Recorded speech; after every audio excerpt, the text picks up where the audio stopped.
Mr. Rude. Mr. Rude is very rude. He is very rude.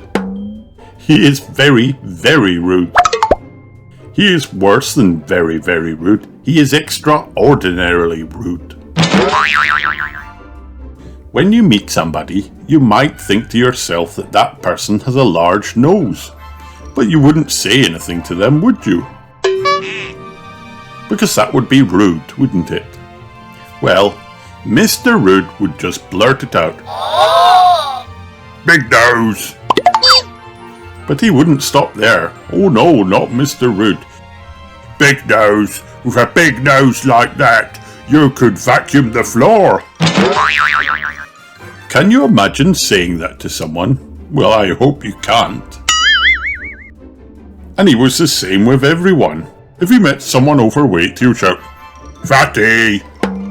You're supposed to take the food out of the fridge, not eat the fridge as well."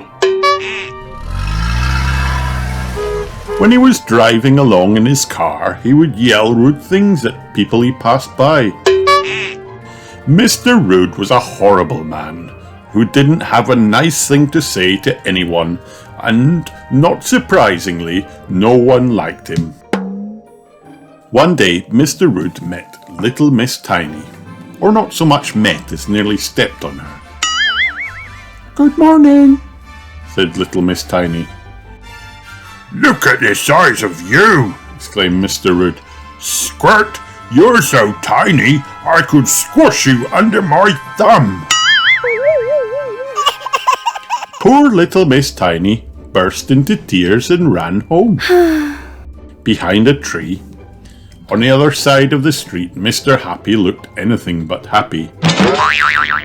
He had heard everything. The next morning, Mr. Happy was outside Mr. Rude's house, suitcase in hand. Mr. Happy knocked on Mr. Rude's front door. "Go away!" shouted Mr. Rude. Mr. Happy knocked again. Mr. Rude opened the door.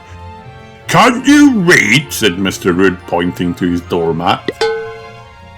Mr. Rude's doormat did not say "welcome" like everyone else's doormat. Mr. Rude had crossed out "welcome" and then in large black letters had written "Go away" underneath.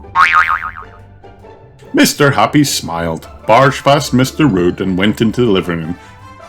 "Get out!" shouted Mr. Rude.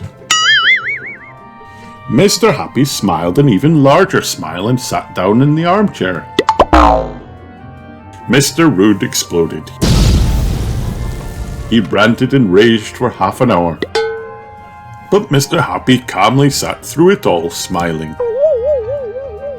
Eventually, Mr. Rude went into the kitchen to make himself supper, without offering any to Mr. Happy.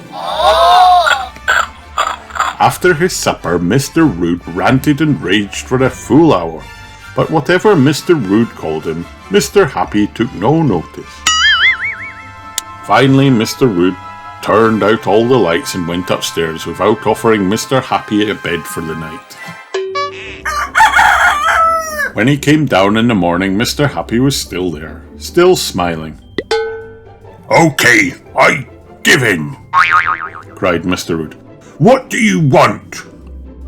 "Breakfast would be nice," said Mr. Happy. "Please." Mr. Rude made breakfast for him. It was the first time in Mr. Rude's life that he had ever done anything for someone else. In fact, it was the first time he had ever asked anybody what they wanted. "Thank you," said Mr. Happy when he had finished. "Right, you can go now," demanded Mr. Rude. But Mr. Happy did not budge. Mr. Rude ranted and raged and raged and ranted, but he ended up making lunch for Mr. Happy. And supper too. He even offered Mr. Happy a bed that night. Mr. Happy stayed for 2 weeks. Slowly the ranting and raging became less and less. Mr. Rude discovered he had something that he had never known he possessed. Manners. When it was time for Mr. Happy to leave, he shook Mr. Rude's hand and said, "Thank you so much, Mr. Rude. I really enjoyed my stay." Mr. Rude beamed a smile that was every bit as wide as Mr. Happy's and found himself saying, "And so did I." Mr. Rude was a changed man. The end. Hi kids, did you have fun watching this video? Then like and subscribe for more.